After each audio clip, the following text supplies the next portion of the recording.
Baik, Bapak Ibu jemaah subuh yang karena Allah, tema kajian kita tentang tasawuf. Mungkin ada terbersit di hati kita, emang ada tasawuf di masa Rasulullah, ya. Dalam banyak kesempatan saya pernah menyampaikan bahwa tasawuf itu cuma nama. Barangnya sudah ada di zaman Rasul, tapi istilahnya belakangan disampaikan. Sebagaimana ilmu tafsir, ilmu hadis, sebagaimana ilmu-ilmu yang lain, ilmu usul fiqih, ilmu fiqih, dulu tidak ada di zaman Rasulullah. Lalu kemudian diadakan oleh ulama untuk memudahkan cara memahami syariat.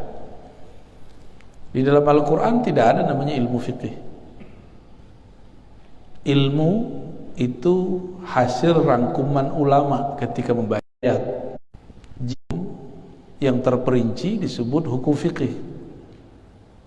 Jika kaitannya dengan hukum yang umum disebut usul fikih. Jika berkaitan dengan pemaknaan disebut tafsir. Jika berkaitan dengan akidah disebut ilmu akidah, ilmu tauhid atau usuluddin. Jika berkaitan dengan kemurnian batin, kebersihan kalbu, hukum rohani, maka disebut dengan tasawuf. Jadi tasawuf dan fikih ini gak boleh dipisah.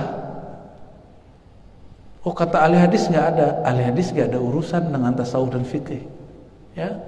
Jangan adu-adu antara ahli hadis dan tasawuf. Ahli hadis hanya meriwayatkan data. Dan banyak ahli hadis itu yang gak mengerti apa yang diriwayatkan. Dan Nabi sendiri mengatakan, lubba muballighin aw'a min sami'. Bisa jadi orang yang diajarkan, orang yang disampaikan riwayat kepadanya lebih mengerti daripada yang meriwayatkan. Itu terjadi. Cuma orang sering bertanya bukan kepada ahlinya. Bertanya ilmu tasawuf kepada ahli fiqih, atau bertanyanya ke ahli hadis. Ya, kata ahli hadis gak ada tasawuf di zaman Rasul. Coba tanya ilmu hadis ke sufi, dia bilang gak ada juga, ya. Nah, jadi jangan salah bertanya. Lalu apa definisi tasawuf? Tasawuf itu tadi ilmu mengetahui hukum-hukum ruhani. Bagi Imam Ghazali ada dua definisi berbeda yang sangat membantu kita untuk mengetahui beda fikih dengan tasawuf. Fikih itu ilmu mengetahui hukum yang berkaitan dengan ibadah zahir. Apakah ibadah ini sah atau batal? Sah atau batal, ini kata kunci. Adapun tasawuf, ilmu yang berkaitan dengan hukum-hukum rohani yang berkaitan nanti dengan diterima atau tidak diterima. Jadi kalau ada orang mengatakan kita nggak tahu ini diterima apa enggak, bisa diketahui. Ada indikatornya. Sebagaimana ahli fikih mengatakan ini sah, ini batal. Ada indikatornya, ada cara mengetahuinya. Jadi sederhananya apa beda fikih dengan tasawuf? Fikih mengetahui sah batalnya ibadat. Kalau tasawuf mengetahui diterima nggak nih, layak nggak nih dipersembahkan kepada Allah. Loh, kan hanya Allah yang tahu. Enggak, kita bisa tahu kok. Kita bisa tahu. Kita kalau ngasih orang satu hadiah, pantas gak hadiah dikasih sama dia? Nah, ilmu kelayakan ini masuk ke bab tasawuf. Dengan demikian, cakupan ilmu fikih berbeda dengan tasawuf, tapi dua ilmu ini tidak boleh dipisah. Ya, yang memisahkannya akan ada indikator penyimpangan. Jadi orang belajar fikih, belajar hadis, tidak belajar tasawuf, apa yang terjadi? Hampa, ibadahnya hambar, takbir takbir,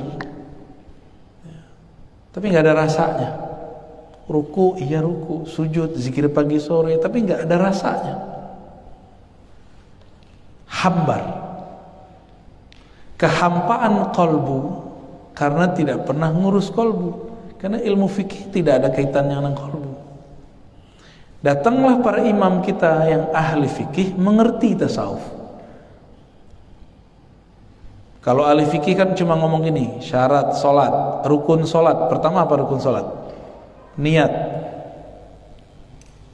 Niat bagi ahli fikih ada yang dilafazkan, ada yang di hati, beriringan dengan perbuatan. Cuma segitu doang. Akhirnya oleh orang-orang bermazhab Syafi'i, niat itu dibantu dengan lafaz usolli fardhu subhi. Itu bukan niat, itu lafaz niat. Ya, niat itu makrunatun bil fi'l. Dia beriringan dengan perbuatan. Maka Imam Syafi'i tidak pernah mengajarkan di masa-masa awal melafazkan niat. Melafazkan niat ini adalah ijtihad pengikut Imam Syafi'i. Ya, jadi boleh dilakukan, boleh tidak.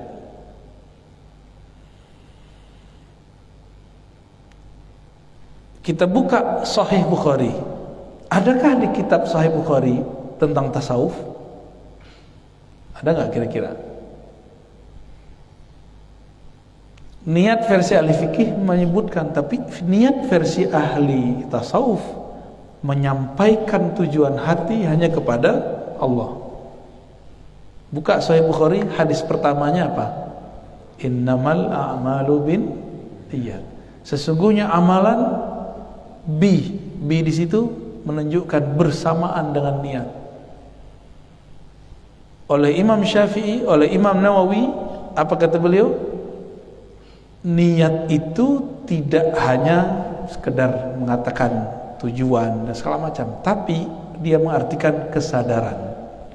Kesadaran kolbu, kesadaran hati dalam melakukan taat. Tadi ruku sujud, sadar nggak? Tadi dengerin ayat, sadar nggak? Ada kesadaran nggak kalau kita lagi ruku? Ruku ke siapa? Sujud kepada siapa? Itu niat.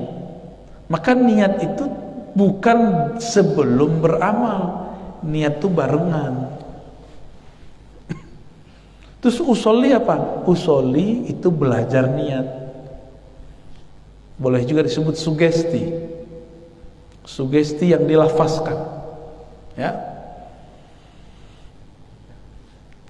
Sekarang pertanyaannya, adakah ulama anti tasawuf? Dulu.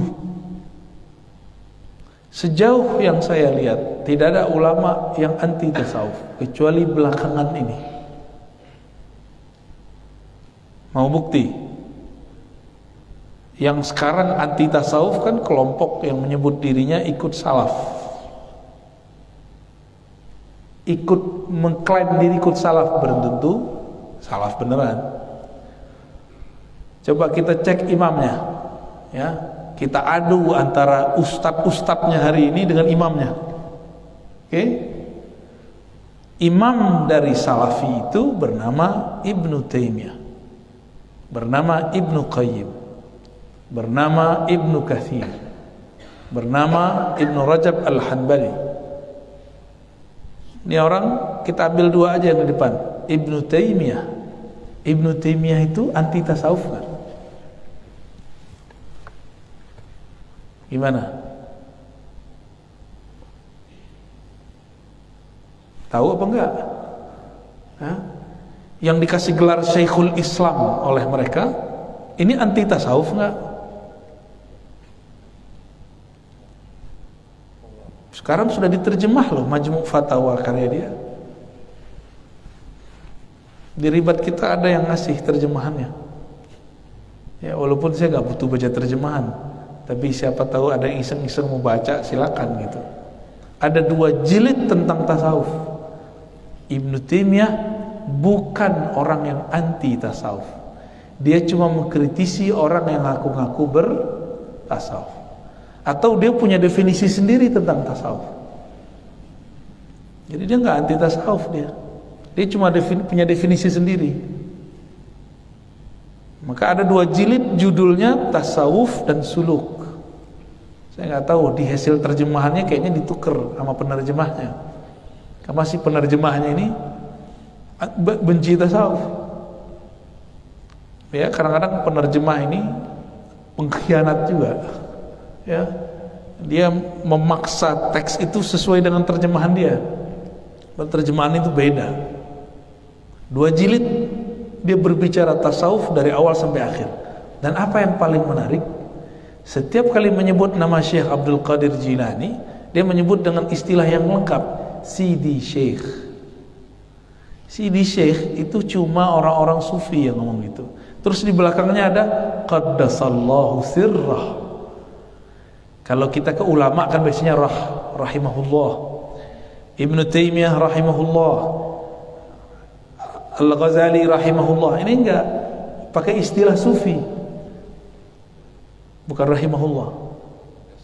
Ya, qala Sidi Syekh Abdul Qadir Al-Jailani qaddasallahu sirrah. Qaddasallahu sirrah artinya semoga Allah mengkuduskan, menyucikan sirnya, ruhnya. Ini kosakata yang hanya digunakan oleh sufi terhadap orang-orang yang dia hormati. Gitu. Lalu dia punya murid. Ibnu Taimiyah ini punya murid namanya Ibnu Qayyim Al-Jauziyah. Ibnu Qayyim Al-Jauziyah nulis dalam kitab Madarijus Salikin, tebalnya segini. Madarij, apa arti madarij? Maqamat. Salikin orang suluk, orang sufi. Jadi Madarijus Salikin itu adalah makom-makom para sufi. Tebal segini. Tapi dasar orang nggak mau mengikuti imamnya, hanya mau ikuti hawa nafsunya. Apa kata pengikutnya sekarang? Tidak boleh baca Madarijus Salikin. Ini adalah penyimpangan Ibnu Qayyim. Ya salah. Kalau imamnya dianggap menyimpang, apalagi kita, apalagi antum ini. Ya. Jadi wajar kalau mereka ini jontok-jontokan, imamnya sendiri dia nggak hargai, gitu. Ya. Ibnu Qayyim kalau menukil Ibnu Taimiyah, qala Syekhi, qala Syekhul Islam Ibnu Taimiyah, di belakangnya Qaddasallahu sirrah. Jadi dia Ibnu Qayyim menganggap mursyid tarikatnya siapa? Ibnu Taimiyah. Jadi imamnya sufi, imamnya salafi itu mensufikan gurunya, memperlakukan gurunya dengan adab-adab para sufi, adab-adab tasawuf. Bukan seperti yang dibayangkan orang, tasawuf itu gila, nggak ada kaitan. Tasawuf itu meninggalkan dunia. Enggak tuh. Abul Hasan Syazili sufi yang kaya. Fakhruddin Ar-Razi itu sufi yang kaya. Sufi ahli akal, mengerti ilmu akliyat, dan dia sangat kaya. Sampai kemudian orang suuzon kepada dia. Jadi kalau udah sufi, orang kalau udah beragama harus miskin gitu ya. Itu salah kaprah itu. Baik. Ini imam dia, imamnya mereka bertasawuf. Bahkan Ibnu Taimiyah itu punya silsilah tarekat kepada Syekh Abdul Qadir Al-Jilani. Bahkan punya silsilah keilmuan tasawuf kepada Imam Al-Qushairi. Maka secara praktis dan secara keilmuan tidak ada ulama yang anti tasawuf. Mereka cuma punya catatan orang-orang yang ngaku bertasawuf tapi menurut mereka itu bukan sufi. gitu ya. Sampai datang kelompok-kelompok yang sekarang lalu mengatakan sufi itu zindiq, sufi itu sesat ya. Ini bertentangan dengan sikap para imam-imam mereka. Baik, lalu kalau mau belajar tasawuf, dalilnya apa? Kembalikan ke definisinya. Tadi definisinya apa? Ilmu mengenai hukum-hukum rohani sehingga diketahui sehingga diketahui amalan diterima atau tidak. Amalan diterima atau tidak itu dimulai dari niat. Dimulai dari niat. Maka niat itu adalah ajaran tasawuf. Orang yang nggak belajar tasawuf, niatnya nggak akan pernah benar. Coba aja sendiri Pak. Walaupun belajar fikih 10.000 tahun, nggak pernah belajar tasawuf, nggak akan bisa jebol. Kolbunya nggak akan bisa dikondisikan. Karena ahli fikih hanya membahas yang zahir, tidak membahas yang batin. Saya udah belajar fikih, rukun sholat pertama adalah niat. Ya itu cuma sebutan aja. Caranya gimana? Cara untuk menjalaninya perlu tasawuf. Ya. Adakah imam-imam besar itu belajar tasawuf? Ada di sini yang ilmunya melebihi Imam Ghazali? Imam Ghazali sudah nulis kitab hukum, nulis kitab ushul fiqih, nulis kitab macam-macam.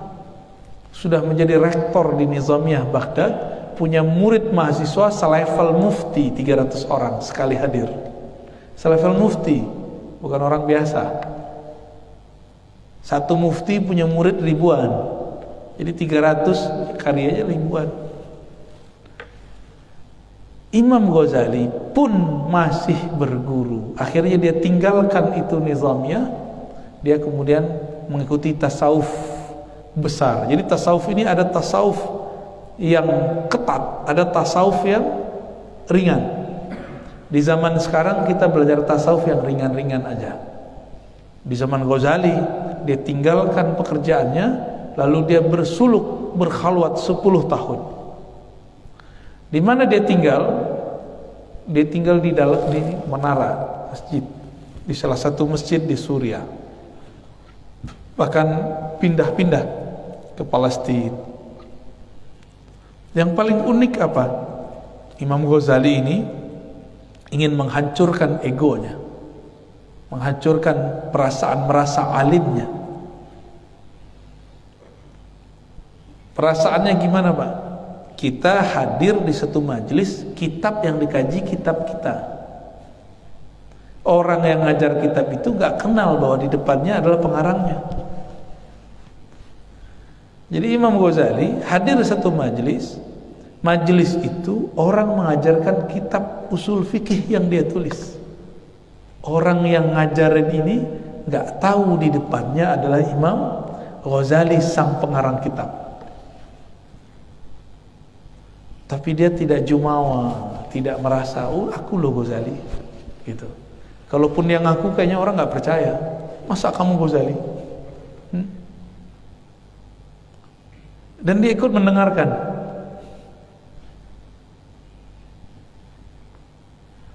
Oke.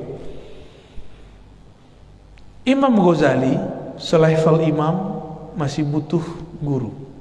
Dalilnya ada nggak?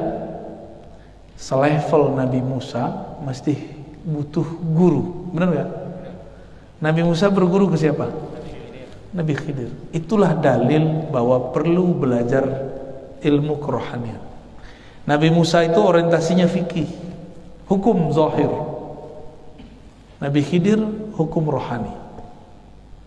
Itu sudah dalil cukup menunjukkan bahwa berguru bahkan pada selevel Nabi itu masih wajib. Apalagi kita nggak cukup Bapak Ibu ini belajar lewat YouTube, nggak cukup ya.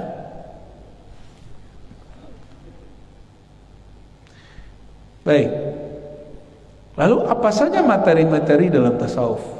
Semua materi dalam tasawuf diambil dari Al-Quran dan Sunnah, nggak boleh dari yang lain.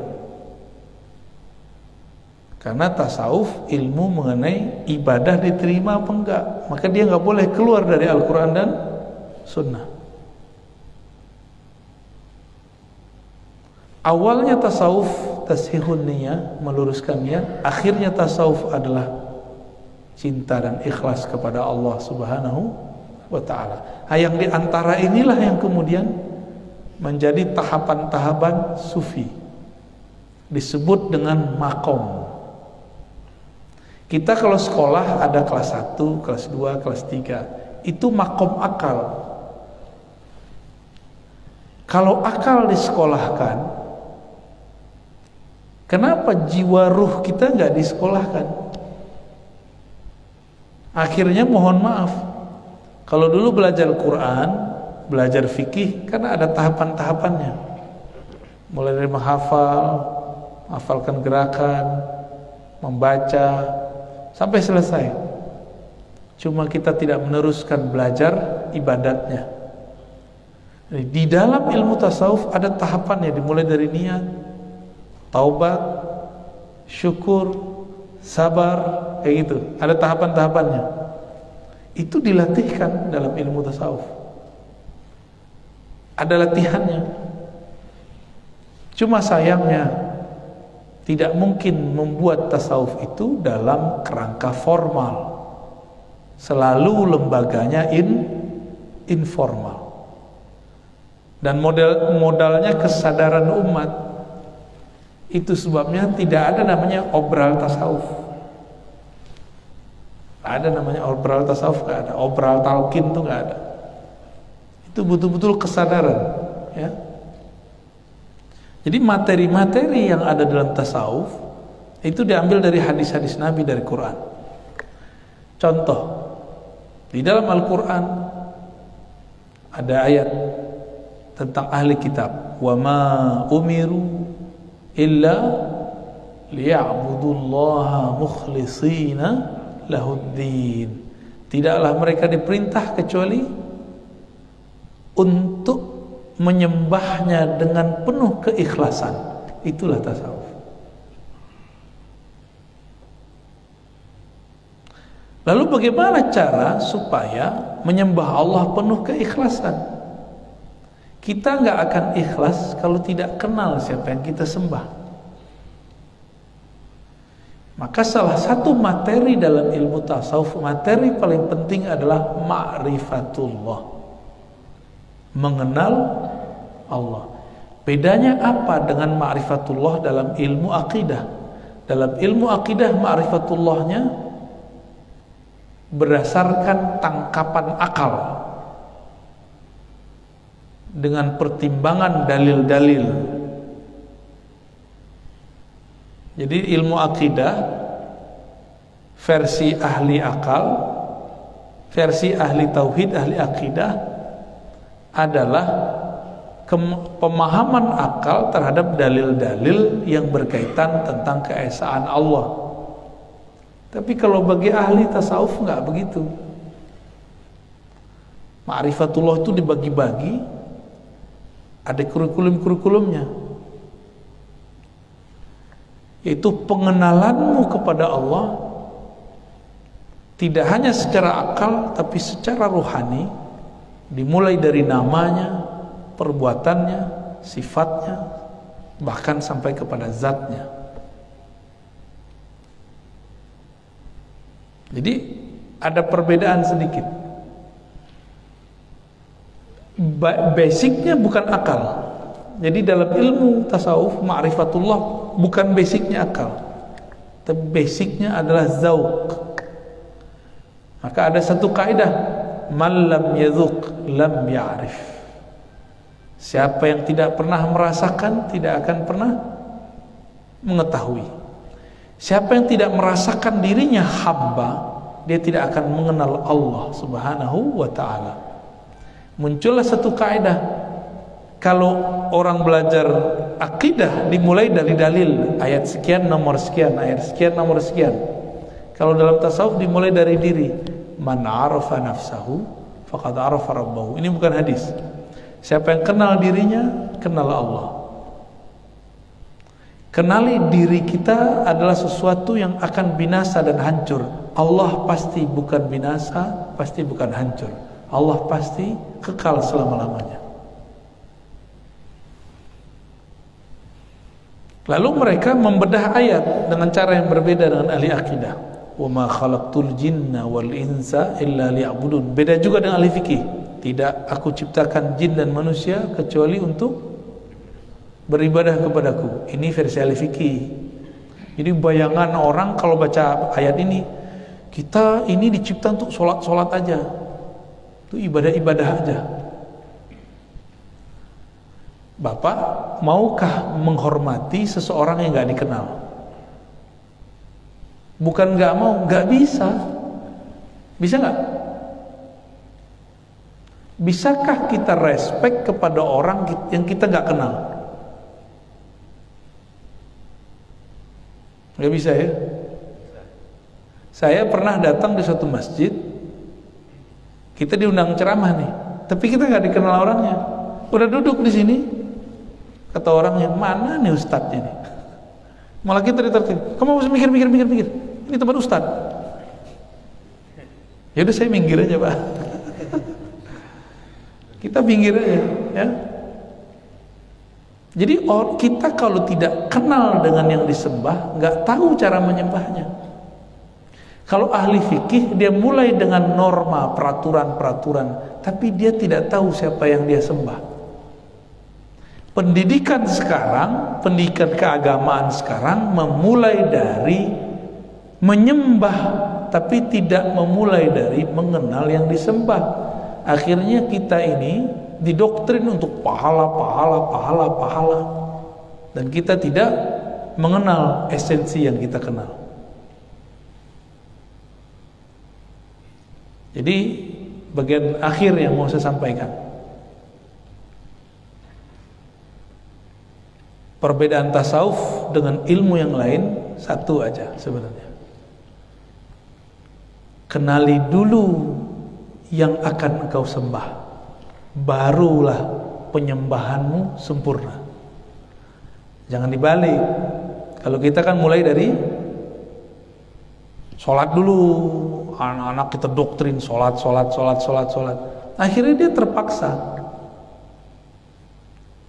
Bapak ibu ini bisa jadi sholatnya bukan karena kesadaran, tapi karena ingin dapat pahala. Berarti nyembah Allah belum tulus. Nyembah Allahnya masih bersyarat.